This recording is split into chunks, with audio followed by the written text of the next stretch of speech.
And we're back. That's right. Here we are. Episode of the Stage Dive. The most underrated tag team finisher in the world ever.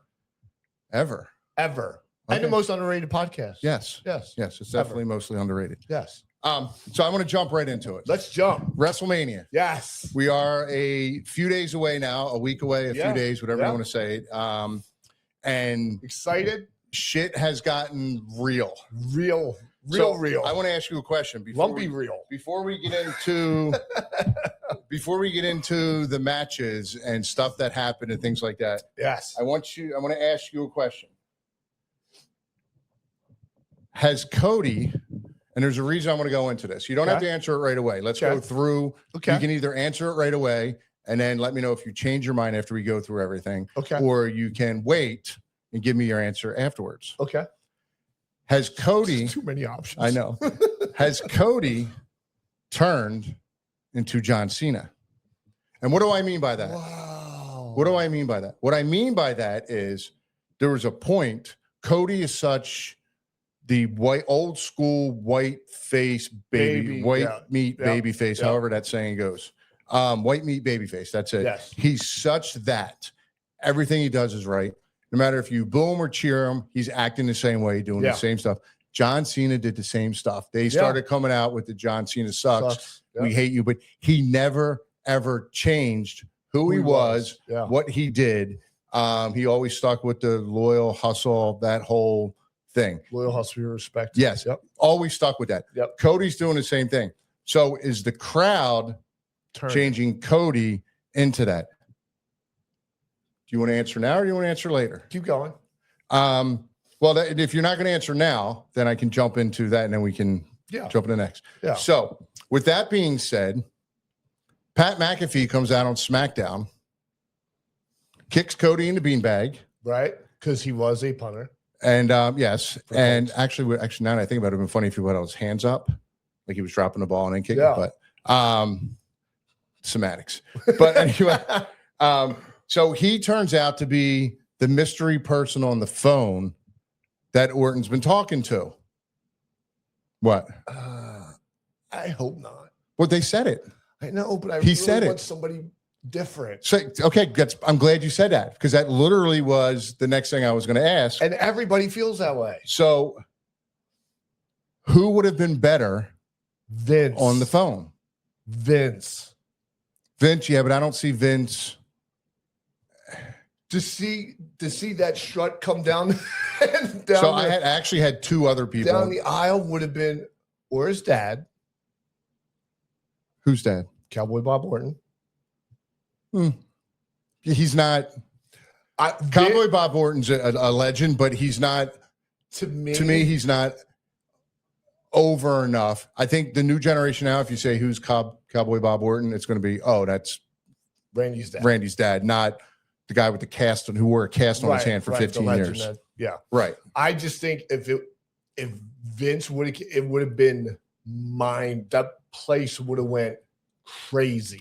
It would have, but I think the two people I have in mind would have also, because I can't wait to hear it. If you watch back or you paid attention, it was always brought up that it was a person of legacy, person of royal family and in wrestling, royalish blood. Pat McAfee's none of that. Yeah. But who else is? But I'll tell you what, and I don't want to discredit Pat McAfee because he's great on the mic. I mean, he's a great talker. He's full of energy and charisma and stuff like that. I just think for this, it's over his head. Right. Yeah. No, there could, in my mind, nothing to do with him. No, nothing. No. It's just, I'm talking, yes. I don't, let me preface this. When we're talking about this situation or any situation, I'm not talking about the talent. I'm talking storyline. Yeah. What could have been a better storyline? Yeah. And I think Vince would have been a great thing to come out. Vince is kind of older. Could he still do that strut without popping a hip? Oh, man. Who knows? But I still would have popped even if it would have had a little hip. So what about this one? Shane McMahon. Oh, man. Or even now, if you're going down that way, Stephanie. Well, Stephanie was on Raw telling Cody he needed to be better to beat Randy. So that's kind of my thought of, oh, maybe it's Shane they're bringing back, because there's obviously legacy and royalish blood there. That's what made me start thinking about Vince. When I heard it was that and everything else, I went, what other family's bigger in the business than the McMahons? Right. But now if you're talking Linda. Now if you're talking but now if you're talking legacy, Ric Flair. Could be. He did just make up with WWE. Well, not even that. I don't know anything about that. But what I'm saying is it was Cody, Randy, and Flair in that legacy group. Yeah. Whatever it was. So have Flair being in it, because Flair's got all of that also, the legacy, the royalish blood, the family, that whole thing. I think the way I was going is I was looking at each individual WrestleMania.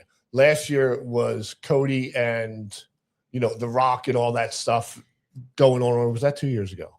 Was that last year? That was last year. With Dwayne? It's always, it just seems like every WrestleMania year, he's just always getting into something with families, with legacy families and stuff like that. Right. Does he need something like that? That kind of storyline? So this is the other question I was going to ask. We're full of questions. Is it needed? Did Cody and Randy sell a story? There's 20 years of history. Oh my God, there. yeah. Yes. Why bring in others? Well, why bring in others, but why Pat? And why Pat's speech talking about, oh, wrestling sucks nowadays. Wrestlers are soft. We need more of attitude era. First of all, Randy wasn't even in the attitude era. He was, Randy, right. He was aggression, a ruthless aggression era. Right. But he wasn't in that. Second of all, I want to bring it back. We need to have someone like Randy Orton leading the way. Okay, that all I understand. Again, live studio audience. She agrees too. Pat, look out! The dog's coming for you. Amber's coming. So it's all right. What is Pat bringing to the story? Because right. What's he bring? Right. What's he? And now he's on the poster, billboard, the poster behind Randy. Right. I did see that. On Monday night. Because he's coming out saying the business is too soft now. Randy Orton can save the business. How many people have come out and said they're going to save the business? A lot. But and it needs to be more like the Attitude Era. Attitude Era is gone. Yeah, it's never good. You can't repeat. We'll never see that again. The world is way too PC to do any of that, and that's not what it's evolved into. Everything has to evolve. PG. It's not PC, politically correct. Oh, okay. The world is too politically correct. PG. No, the world is too politically correct. Right. Yes. To have the Attitude Era now. Yes. There was no guidelines. There was Could you imagine? There was no coming out now with handprints on their boobs. Yeah, there was no politically correctness of even the things we said and did. With Mark Henry and D'Lo. Yes. Like you could never ever even. Part of me, and people can go on YouTube and look up videos of us against Mark Henry and D'Lo, and you can watch it there. I'm not going to say it here, but even saying it in public, telling people, I have to look around my shoulder, see who's there, because I'm like, is someone going to get offended over this? Right. Just to make sure. I mean, it's storyline, it's TV, but it is what it is. Yeah. But it's Attitude Era can't come back. So, but I mean, is Pat talking about like what's he referring to? What by meaning guys are soft? I don't know. I'm curious. I don't know. I mean, SmackDown this week, and obviously the SmackDown before WrestleMania will tell more. But yeah, you got to wait. So they're not doing Monday Night Raw Monday? This Monday? Yeah, but Randy and Cody are on SmackDown. Okay. So you still have. Yeah. Excuse me. You still have 2 SmackDowns left before. You have 2 SmackDowns and 1 Raw left before WrestleMania.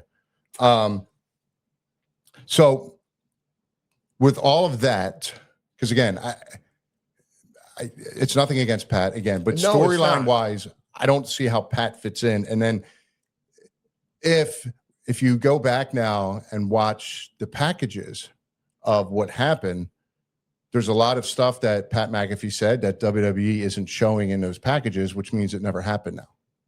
Do you know what I'm saying? And listen, that's the great thing about doing video editing is you can make things disappear. It is. That's interesting.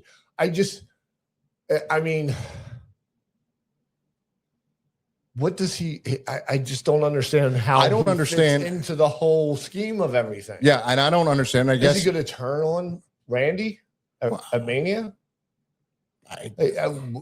I think they question the whole. I think see, this goes back to my original question to you.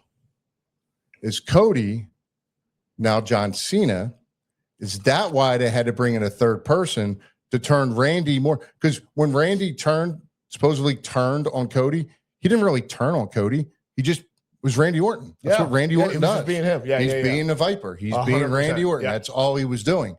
And he got booed and he got cheered. Yes. Cody, the same thing that CM Punk is going through on Monday Night Raw as well. Right. So Cody beat up Randy and got booed and cheered. So did they bring this third party in to get more heelish? To make Orton more heel and keep Cody that white meat babyface? Because Cody's turning into John Cena and people want to boo him. Do you really think that? Or do you think half of the people really like Randy Orton? I believe that also. But even before Randy Orton, he was getting not as cheered, I guess. It's so funny that you say that, because now that you look at the broad scope of it, you're like, oh my God, it's like a blueprint. It's the John Cena blueprint. Yeah. Because it really is. Yeah.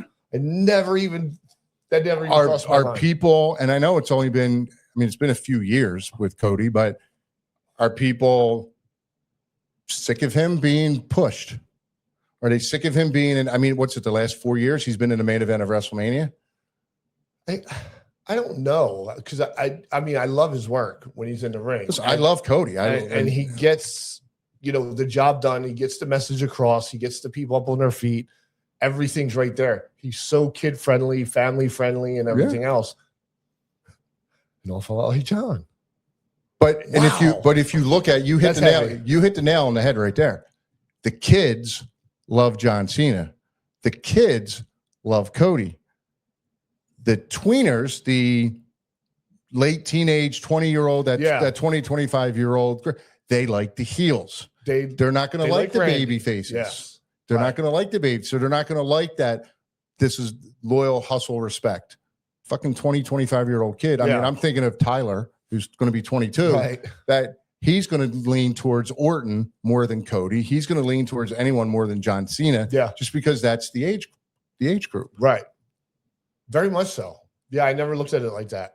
But it does look like it's like Cody has fallen into that stigma, the John Cena, even by coming out, and which is not a bad thing. No, I'm not saying I'm not saying it's bad at all. I'm just saying it's a good thing to think about and talk about. It really is. Because it's the dynamic of him is changing.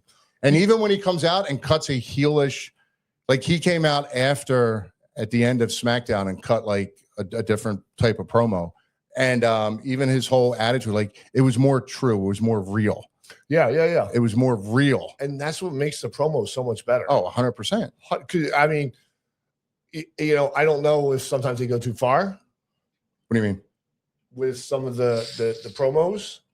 What do you mean? Explain. When CM Punk said that to Roman about his dad, was that a little too far? It was real, but was that too far? But at the same time, I think something like that, we talked about this, something like that.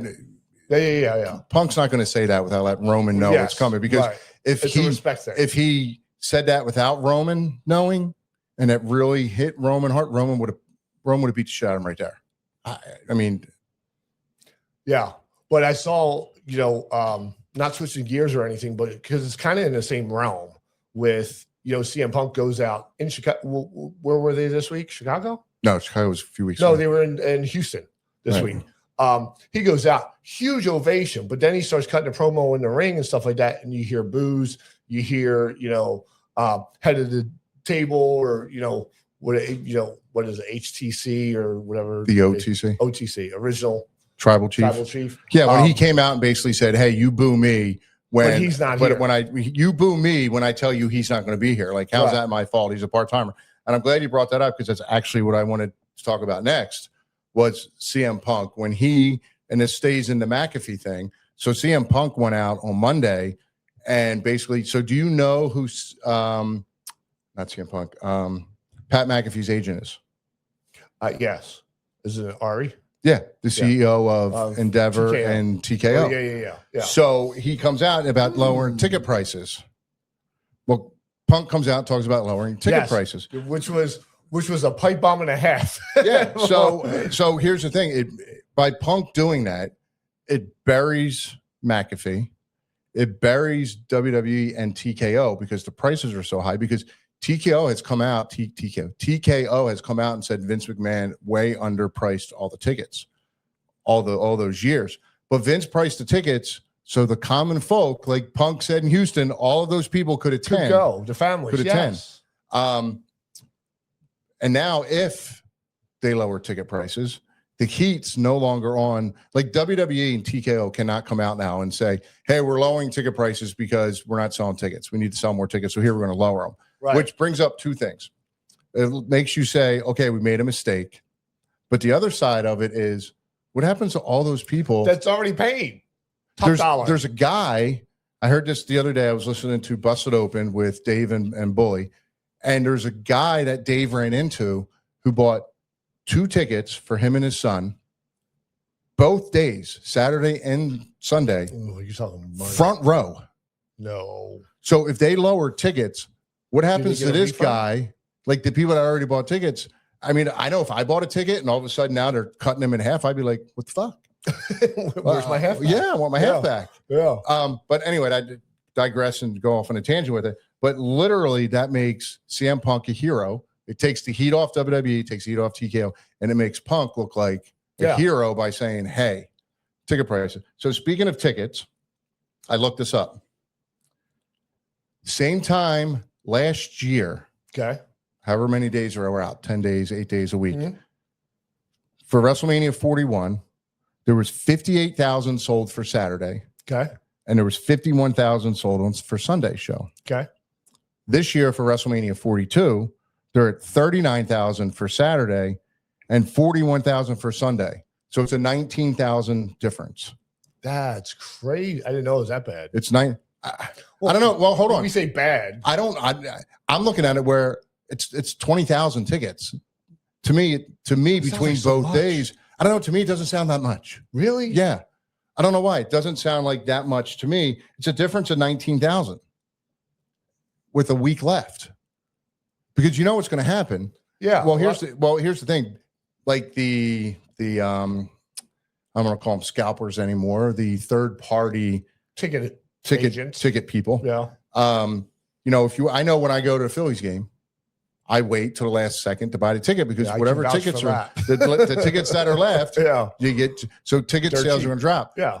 The negative with that is that's got to be local people or people who are just going there because no one from the East Coast is going to be able to wait till the last minute to buy a ticket and then book a flight to Vegas. Right. To go. Right. So you're kind of limiting yourself to people that are going for the experience and then, hey, tickets pop open, like you said. Right. They're already there. Now we can afford it. Yeah. So can they make up that 19,000? Was it hold 75? Yeah, but again, I think last year total between both nights, I think it was like 160,000 or something. So, but it was off. It was like more people on Sunday than Saturday. Okay. So can that be made up? That's a big. I think it's a big number. Shockingly, though, I think it's a big number. Now, do you think that this is the WrestleMania today is overblown than the WrestleMania back in our time? What do you mean? With it being 2 days and a week long and, everything leading up to it. I mean, we did different things. Like we did they had the Slammies, they had the fashion shows, they had interactions with fans, but not to the extent that they have now. Do you think it's too watered down now and it takes some of the luster away from it? No, I say no because people want the experience. They want to be able to go to WWE World. They want to do that thing where you're hitting a dummy with a chair and the dummy's Logan Paul. I think people want to do all of that because then you get the meet and greets. Even though, and I don't know if you have to pay to get in WWE World, but I know if you're getting picture opportunities with people you got to pay for. Oh yeah, 100%. And it's like, and those tickets to me aren't that. I mean, depending on who it is. I know, like you heard about the Cody Rhodes bus. Yeah, that was like $9,000 or something. Insane. Yeah.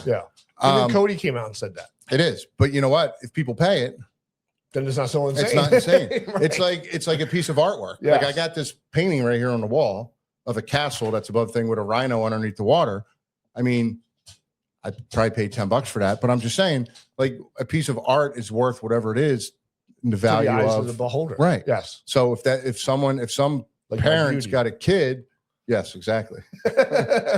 So if a parent's got that kid that loves Cody and wants to ride the bus with him, and he's got money, then fine. But I mean, I wouldn't pay it. But here's my question to you: with all of that, take the Pat McAfee stuff, and now it's like, okay, that's interesting. Does that make you? Because I know you, and we had this discussion before. You're not paying for it. Would you now buy a ticket? No.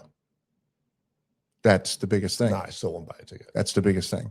Getting people that wouldn't buy a ticket to buy a ticket. I saw somewhere somebody had a graphic up of the stadium and the tickets that were still left. And I know the top part of the stadium, it was like $300. Yeah. So extremely, not for a family of four to spend $1,200. No, I'm not talking about a family. I'm talking about you individually. Would you buy a ticket at this point from what you've seen? No. Take the yes. Take all the money aspect out of it. No, I probably still would. Okay. And this is just me personally. I like watching, like football. I don't like going to see live. Baseball, I don't like going to see live. I like watching it on TV because you get the replays, you get the commentary, you get all the inside stuff and things like that. Right. But and I understand why people go see it live because it's a different experience. But me personally, I like to hear, all the chatter. Now, my grandfather, he used to hate Howard Cosell. Do you remember Howard Cosell? Oh, yeah. I'm sure everybody out there does not. And he used to watch Monday Night Football with the volume turned down. So, and back then they didn't have closed captions. So you were just. I get it because there are times I will stream the Phillies game over Sirius XM and listen to it with the volume down because I hate Ruben Amaro. I can't stand listening to Ruben Amaro. Weird is he's a Philly. Yeah, doesn't mean he's a good commentator. But does he talk shit about the Phillies? He's not. I don't think he adds anything to the game. I don't think like Kruk. Oh, Kruk's amazing. He's Kruk's hilarious. the greatest of all time. Hilarious. But no, Ruben Amaro. Like I was watching the game yesterday, and the Phillies right now they suck. They haven't scored in 20 straight innings. They got shut out twice in a row by the Giants. This guy for the Giants pitching yesterday had like a 7.2 ERA. You don't even know what that is. Earned runs. It's an earned run average, which is really high. Yeah. A 7. By the end of it, he pitched yesterday. By the time it dropped to a 4 because he gave up no run. The Phillies just can't hit right now. But Ruben Amaro is going, like they were questioning they have ABS, which is a system. You know how you watch baseball, have the little square? Yeah. Well, now you can challenge balls and strikes. Really? But you only get like 2 challenges. So the other day, and I was watching the game, Phillies pitcher throws a ball. It was a ball, but the umpire called it a strike. Strike 3. He's out. Ruben Amar's like, I don't know why he wouldn't challenge that. Like, if he challenged that, he'd still be back. Like, motherfucker, he's on the other team. Yes. That's why you don't want him to challenge it. Like, I don't. It's just Ruben Amaro. I don't like him. So yeah. So I turn the volume down, and then I'll listen to the radio instead. See, so I get that part. I like the replays, because sometimes you'll miss something, or if you're at the stadium or if you're at WrestleMania and you're watching it. And you say to that guy, hey, man, did you see that? He's like, yeah, but you just missed that. Right. It's like, shit. So I like, sitting at home with my, on your recliner? Sure. Yeah. In my briefs, just watching it. You do that out in public, you're going to get arrested. Right. Ow, stop. What are you doing? She's nudging me. All right, so you wouldn't buy a ticket? No, I still wouldn't. All right. I really think that both days have some matches that I can't wait to see, but then there's some matches I'm a little worried about. So I'm so glad you're segueing the shit out of me today. You didn't even see how we do that? Tag. So WrestleMania card. Yes. I'm gonna do the rundown. Okay. And I'm doing a rundown from So, on ESPN, I think it's ESPN 2 on Saturday, they're showing 2 matches, almost kind of like if you think back to our day. Yeah. We did Sunday Night Heat, and Sunday Night Heat led into the pay-per-view. Right. We were the Sunday Night Heat Kings, so we were always on the pay-per-view. Not always on the pay-per-view, but it segued in. Yeah. So I think that's what we're doing with these. But and I think a couple of these matches, if you're watching it, could make people sitting at home go, maybe I now need to buy it. Really? Yeah. So here's the. I don't know if you've seen the rundown yet. I have not. Good. So this is good. So Saturday, 2 matches featured in the first hour on ESPN 2. Okay. So Saturday's ESPN 2. 6-man tag match. Logan Paul, Austin Theory, and I Show Speed. They just announced that Monday. Yeah. Versus the Usos and LA Knight. That's the first match. Yeah. No opinion on that? Nope. Okay. Yeah, they just announced that Monday, and I know Speed's been training. So, and my interest is to see what he can do and what he does do. Hopefully he gets over like Bad Bunny did, because Bad Bunny was amazing in the ring. Oh, he did great. Yeah, he was extremely athletic. Now, I'm a huge fan of Logan Paul and Austin Theory. I love the stuff that they're doing right now. Them being tag team champs is great. I love they needed the division needed belts. I love it. They absolutely say, we've had this conversation before. The belts make people, and people make the belts. Yeah, the belts are not going to help make them. 100%. Yes. I like even Logan Paul's his interviews and stuff like that, or his promos are so much better because you can see that he's more confident in what he's saying and doing and stuff like that. I love that. I don't think that match would draw me into buying it, though. No, me either. It would intrigue me, but not. I honestly, and I hate even saying this, I really have no interest in that match at all. Okay, none. Unsanctioned match. Ooh, Jacob Fatu versus Drew McIntyre. Unsanctioned. That's basically anything goes. Yeah, that could be brutal between the two of them. Hell yeah. That I want to see. Now, meaning that it's unsanctioned, they can go anywhere, use any there's no rules because basically WWE is saying we have nothing to do with this match. This is we're going to give you a ref. Whatever. The ref thing's a totally different conversation because I thought that the other day there was a triple threat match where there's no rules in a triple threat match and somebody grabbed the rope and the ref made him let go, and I was like, there's no rules. There's no rules. But anyway, I digress.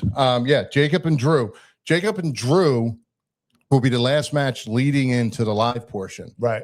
That could be a match. You're sitting at home watching and going, shit, wow, I'm into this. Yeah.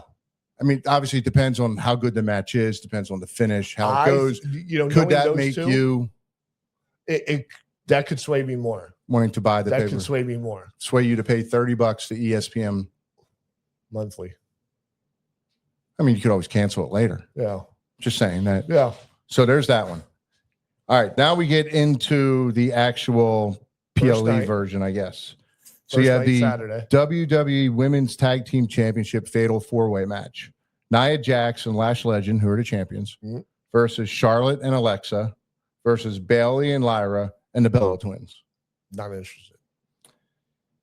Yeah. Not that I'm not interested. I think all those women that are in it are phenomenal. I just don't know if the hype is there for it. I know they did some stuff this past Monday. They've been building this one for a month. Yeah. They've been building to this for a month. But I mean, I'm excited to see Alexa back in the ring and stuff like that because she's been back in the ring. I know, but I haven't seen it. Oh. Because what is she on SmackDown? She's been all over because of this. Yeah. I haven't seen her on Raw. That's the difference between the women's champions and the men's champions. The men's have 2. Over. The women's tag champs go all over. Got it. They go both ways. Awkward silence. All right. So not much interest there. Okay. Fair enough. This one I'm kind of torn with. Women's Intercontinental Championship match. AJ Lee champion versus Becky Lynch. I'm more interested now after seeing what they did Monday. she was doing an interview with Michael Cole, and then Becky came in and interrupted. Michael left, and Becky cracks me up though, dude. When I love Becky. She starts doing her promos. She's like, Michael Cole, you've been in shits for 29 years. Get out of here. Yeah, I love Becky. It just made me laugh. It drew me in to see what she was going to say next. So I liked. I'm excited to see Becky. I don't know. AJ Lee doesn't do much for me. Did you watch what I'm talking about? I think I missed it. So AJ goes, Becky, I'm proud of you. Like, she flipped script and everything else. She goes, but you know one thing? I'm the one that built the walls that got broken down. I'm the person that gave you the stage to do what you do. When you go home and you say to your daughter at night, who's your favorite wrestler? She's not going to look at you and go, Mommy, you are Becky Lynch. She's going to say AJ Lee. She goes, and you're going to have to live with that.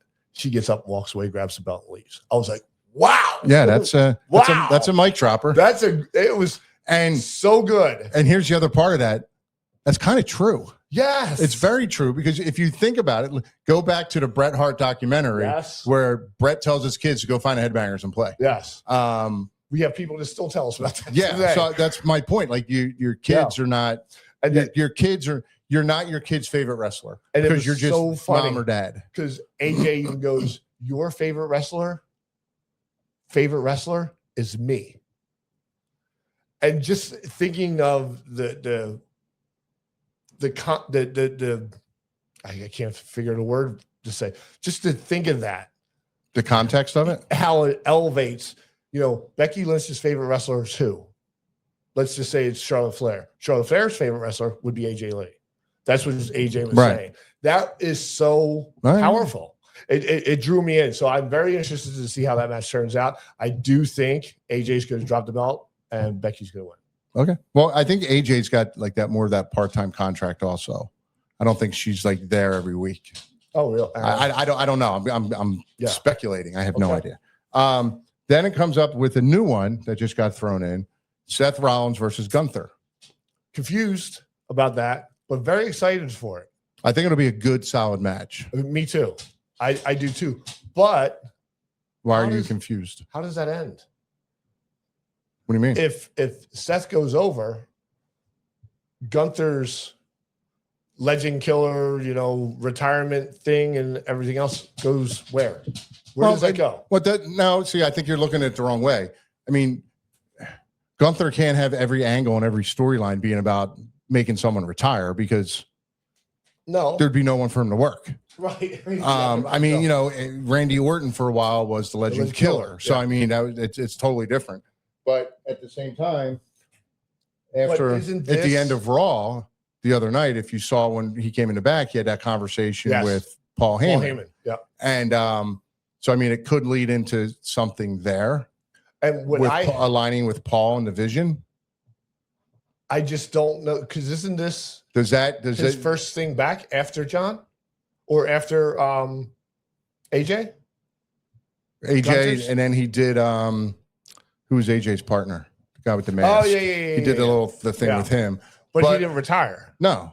That's what I'm saying. Yeah. So the thing with Seth could be leading into the storyline of trying to sleep. This whole thing with Seth could lead back into the storyline of Seth. And because Seth's whole thing is, I want Paul. I want to kill Heyman. I want to kill the Vision. Yeah. So it could be Gunther and Heyman teaming up, or at least a relationship that goes against Seth. So it could just be this match. This match literally could just be the beginning of a storyline that runs to like SummerSlam or something. Yeah. So and I'm very interested. I think Gunther and Paul Heyman together would be phenomenal. Oh yeah, I think it would be more of a. I don't see Gunther needing a mouthpiece. Gunther, he doesn't need a mouthpiece. He doesn't need Paul Heyman, but now Paul owes him. So when is he going to use it? Right. And it could be the beginning of a storyline. It's very with Gunther and Seth and Paul leading all the way up. Very interesting to SummerSlam. Yeah. All right. Next one is a big one, because it literally left knots on heads the other night. Ooh. Stephanie versus Liv.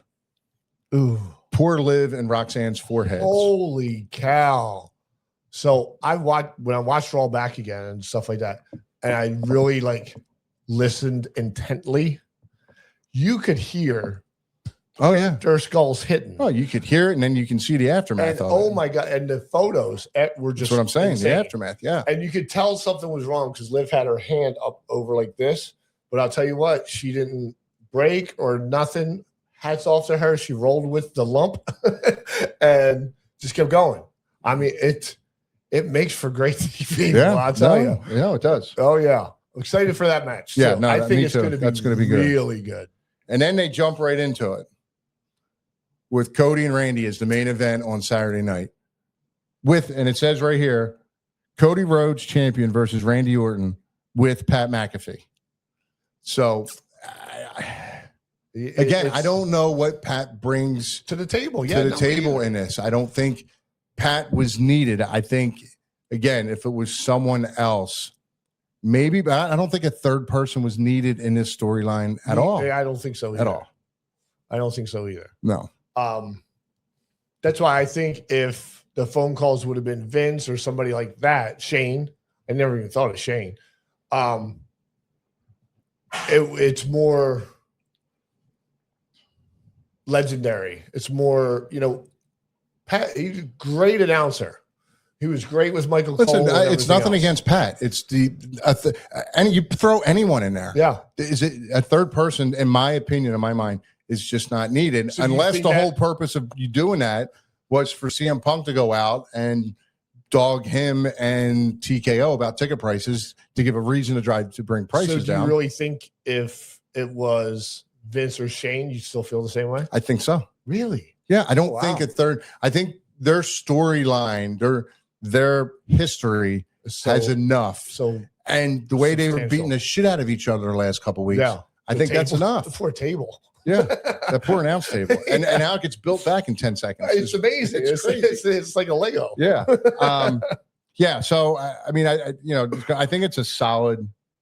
The matches are solid. Yeah. It's a solid day one. Yeah. The biggest thing to me is, it's a wait and see what happens with Pat. And again, there's 2 more SmackDowns left before. So things are still subject to change. Something could happen. Yeah. Something could happen. Is it a smoke screen? That's what I'm saying. Who knows? Things that make you go, All right. So now we go to night 2. We go to Sunday. And this is actually interesting also. So the opening match is the Intercontinental Championship ladder match. So you have Penta. Who's been in one ladder match in his whole career, by the way. Okay. Well, I don't know what that matters. I found that out. Okay. Versus Javon Evans. Never been in a ladder match. Dragon Lee. Yeah, but Javon can do some crazy shit off that ladder. It's going to be insane. JD McDonough versus Rusev. Rusev is the odd one out in that whole group. And now Rey Mysterio. Yeah. So I saw this thing the other day that supposedly a while back, because Rey's retiring from in-ring action also.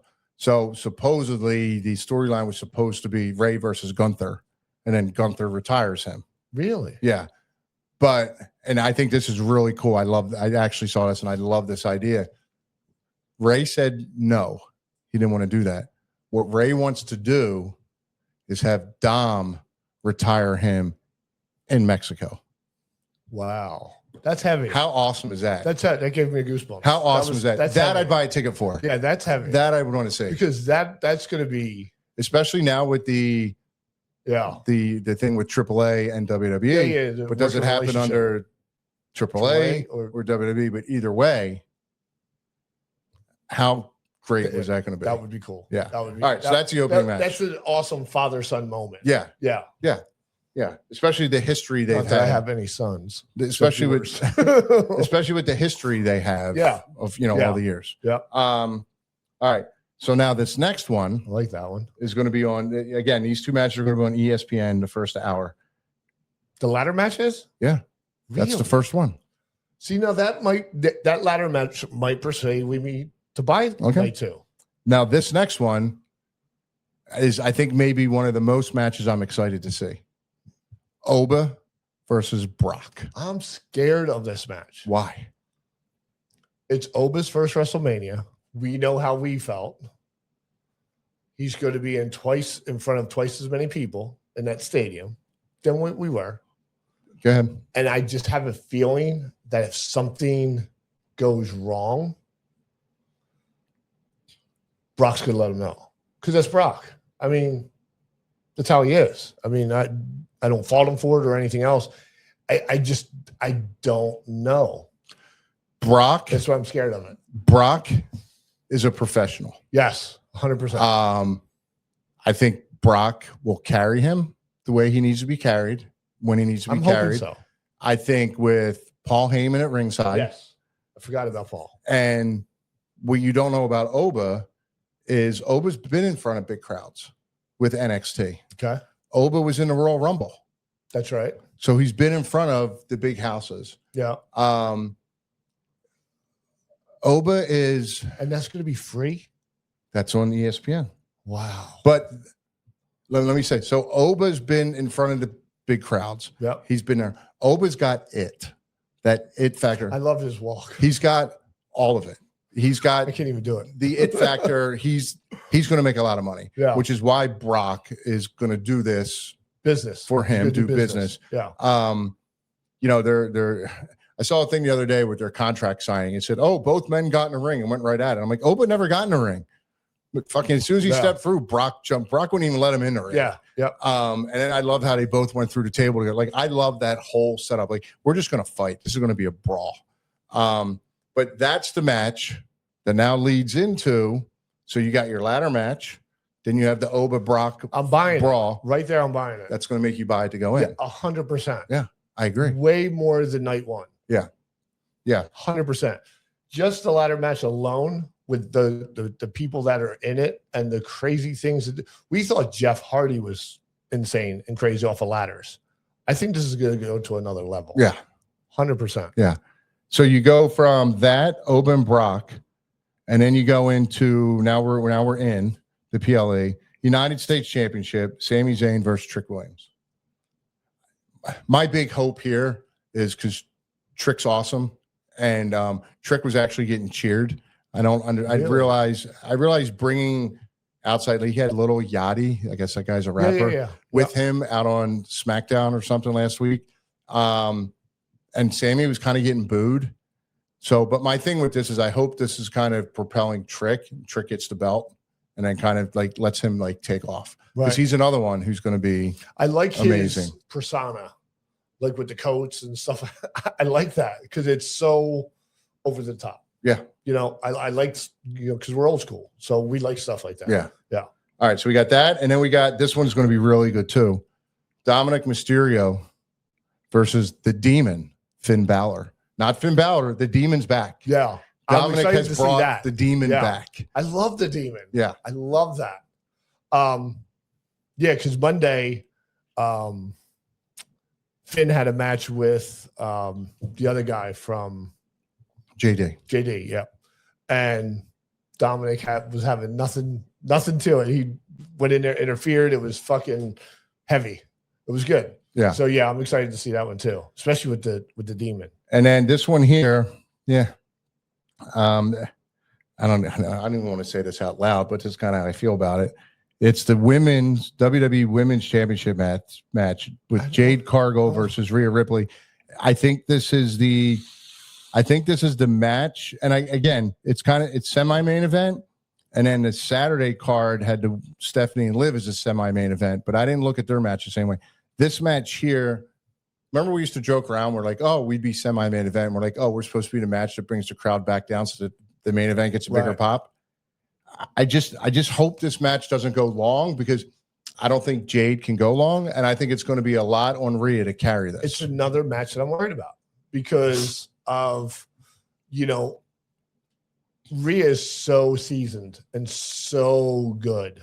I mean, so good. She'll be able to carry the match. But I'm just always worried about, the slip-ups and stuff like that and recovering from them. And things like that. Those are going to happen. Yeah, but you always, I don't worry about the mistakes, slips, things happen. What I get worried about is the quality. I want the quality of the match to be solid. Right. I don't think Jade is ready to keep up with Rhea yet when it comes to that. I agree. When it comes to that. Yeah. Like Stephanie and Liv is going to be a solid match. Oh, it's going to be phenomenal. You know, it's going to be a solid match. Yes. But Jade and Rhea, I go, which could be why now they have Jade surrounded by people. Yeah. Jade now has Minchin and I don't know where the girl's name. Yeah. All right. So now we go main event, Punk versus Roman. That's the main event of all main events. CM Punk's finally got his main event of all main events. Yes. Day 2 main event. Because wasn't last year, he was day 1 main event. Yeah. Yeah. I'm really excited to see this one because this one has gotten it's cut deep. It's gotten personal. It's personal. It's gotten very, there's nobody else involved. It's just Punk and Roman. Unless somehow the bloodline comes in. Unless, yes. But I think after watching CM Punk's promo Monday night, I don't think that's going to happen. He was just some of the things that he was saying. I was laughing. He was like, "You're plastic. You're this. You're not even a Hollywood superstar. You're manufactured." It was so good, and it was getting such a reaction because Punk has a way of saying something, letting it marinate, getting that reaction, and then still moving forward. Yeah. Which is, he's brilliant on a microphone. Amazing. Brilliant. He's got to be top 2. He's definitely top 5, 100%. Yeah. In history. I'm going to put him, if it's not Flair as 1, it's Punk as 1. If it's Punk not at, 1, there's irreversible. And then I go like Rock and Steve and stuff like that. But I think his promos are they cut. Right. They're very, I get it. They're very they're real. Error. Well, they're more real. His promos are more real. Yeah. You feel 100%. Well, here's what it is. It's one word. Emotion. 100%. He pulls emotion out of the crowd. He pulls emotion out of you can cut a great promo, but if you're not pulling emotion out of people, it doesn't mean anything. No. He pulls the emotion out of not just his opponent, but he pulls it out of the crowd. He pulls it out of the people. He gets you invested in wanting to see, okay, can you follow up? Follow that up now. Yeah. Let's see you follow it up. So that's it. So out of all of those, if you could only watch one of them, Punk and Roman. which one would it be? Punk and Roman. Punk and Roman. Yeah. Yeah, I just think it's going to be, who would you say? That Stephanie Liv match has me very, very interested. That would be my second. That would be my second. And I honestly think the Oba Brock match is going to be great. I really do. Really? Yeah, I really do. I'm invested in that. And part of it could be because I know Oba and I've worked with him at the PC. But I don't know. It makes a difference. But there's a lot of people here. Like I worked with Trick and Javon also. But just Brock's presence is just something to me. Like he's got a presence about him. 100%. Yeah. 100%. So yeah, it's going to be interesting. It's going to be definitely cool. Card build up. Yeah, so it'll be interesting. The next two, again, 2 SmackDowns left, 1 Raw left, and then we got WrestleMania. And we got to wait and see what happens. It's coming. It's coming. It's that time of year. Yeah. All right. Awesome. Got anything else? No. All right. Then go do whatever makes your heart happy. Just don't suck at it. Just don't suck at it. Peace out.